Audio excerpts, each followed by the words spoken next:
In times gone by, one quarreled oft with Guizhong concerning mechanical principles. We each had our ideals, and neither would yield.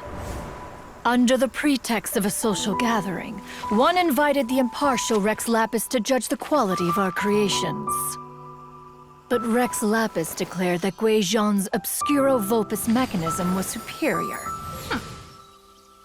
Though one was too proud to acknowledge it, in one's heart, one knew that Guizhong was indeed the superior talent in the mechanical arts. As for the story between Guizhong and Streetward Rambler, that begins with a certain bell. In Guizhong's opinion, while mechanisms were no substitute for human composers, they were yet capable of producing simple but fine melodies. But Streetward Rambler believed music to be an expression of the soul, an emotional enterprise that could never hope to be replicated by machinery. They argued endlessly, until one asked Rex Lapis to intercede. He confiscated the bell and designated it for ceremonial use. Thereafter, one would often find them convening in the mountains, discussing music, mechanics, and all the affairs of the mortal world. But these good times were not to last.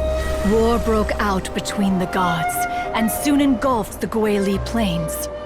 Guizhong was overpowered by the enemy, and fell in battle. When Streetwood Rambler and I arrived at the scene at long last, all that remained among the ruins was her lifeless body. After this, at Streetwood Rambler's request, Rex Lapis granted her the cleansing bell for safekeeping. To honor our friend's memory, one made a few finishing touches to her ballistic device. Many lantern rites have passed since then. Many greetings and goodbyes. Upon what do you gaze? The Guili Plains? No. It's everything.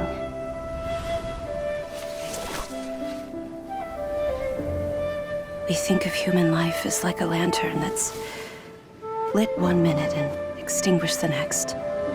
But are we Adepti so different? Perhaps as dust settles after a storm, we too must one day return to the world below.